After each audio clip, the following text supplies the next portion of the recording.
इसलिए ये सुधर नहीं रहे बदजुबानी करने से। गंदे लोगों की गंदी बात, इसलिए ये मानसिक संतुलन खो दिया। कमल छाप साबुन से जो स्नान करेगा वो हरिश्चंद्र। आज प्रचार थमेंगे, 2 सीटों पर उपचुनाव होने हैं और आज तेजस्वी यादव अंतिम ताकत लगा रहे हैं मोकामा में। बहरहाल बड़ा बयान जो है वो भारतीय जनता पार्टी के वरिष्ठ नेता और राज्यसभा सांसद सुशील कुमार मोदी का आया है, जिसमें उन्होंने राष्ट्रीय जनता दल को कुत्ते की दुम बताया है। हमारे साथ मृत्युंजय तिवारी है। कुत्ते की दुम राष्ट्रीय जनता दल को कहा गया कि ये शुरुआत से ही ये पार्टी अपराधियों को टिकट देती आ रही है। देखिए, ये बदजुबानी जो है, ये गंदे लोगों की गंदी बात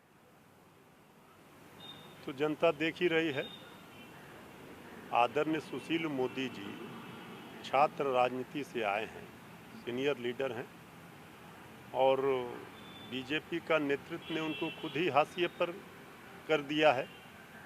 इसलिए ये सुधर नहीं रहे बदजुबानी करने से। तो अब ये सब बोल करके वो चाह रहे हैं कि नेतृत्व का नज़र उन पर पड़े। तो आदरणीय नीतीश कुमार जी के प्रिय रहे भी हैं।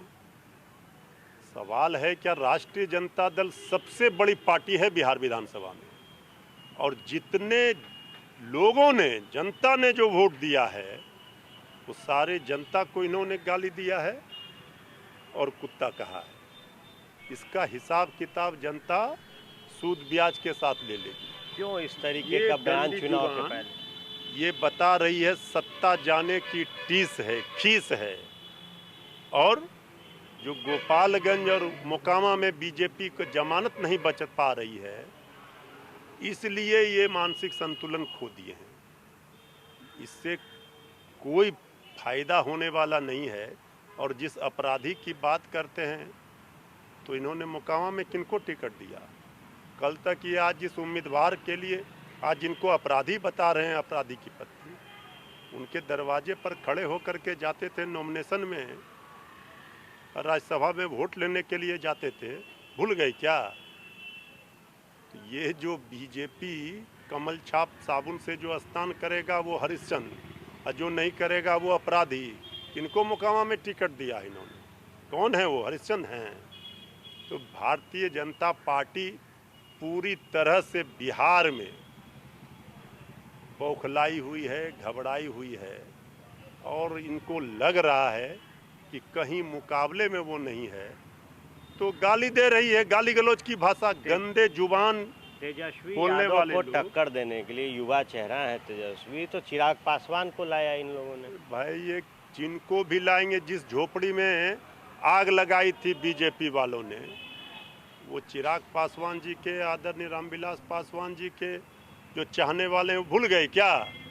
आज जरूरत पड़ी तो आज आप चिराग पासवान जी को लेकर आए हैं, क्योंकि आपको लग रहा था बीजेपी अपने भरोसे, अपनी हैसियत विश्व की सबसे बड़ी पार्टी, लेकिन उनके पास ये हैसियत नहीं थी, इसलिए वो आज चिराग पासवान जी को लेके आए।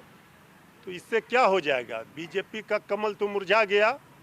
अब ये झोपड़ी में जो आग लगी थी, उस चिराग के भरोसे कुछ वोट लाएंगे, वो भी नहीं मिलने वाला है, सबको पता है।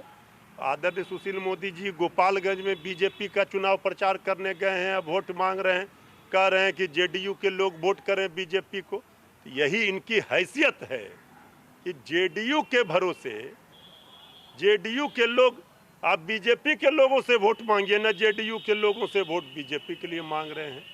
तो बीजेपी तो हार गई, ये बात इनके जुबान से दिखती है।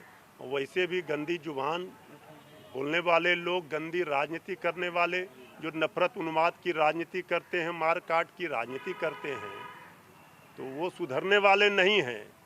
सुअर को आप स्वच्छ स्थान पर ला देंगे तो वो नहीं रहेंगे। देखिए, निश्चित तौर पर तो जो बयान सुशील कुमार मोदी का निकल कर सामने आया कि राष्ट्रीय जनता दल उन लोगों को ही टिकट देती है जो आपराधिक छवि के होते हैं, कुत्ते की दुम करार दी। वहीं अब जो बड़ा प्रहार है वो राष्ट्रीय जनता दल के प्रवक्ता मृत्युंजय तिवारी ने कहा कि राष्ट्रीय जनता दल बिहार में सबसे बड़ी दल है विधानसभा के अंदर। अगर ये कुत्ते की दुम आरजेडी को कहते हैं तो ये अपमान बिहार की जनता का है। इसके साथ ही कुत्ते की दुम पर अब हमला सुअर से किया गया और कहा गया कि सुअर जो कि गंदगी में रहता है उसको आप कहीं पर भी रख दें तो वो सुअर ही रहेगा। आप बने रहे फर्स्ट बिहार के साथ। धन्यवाद।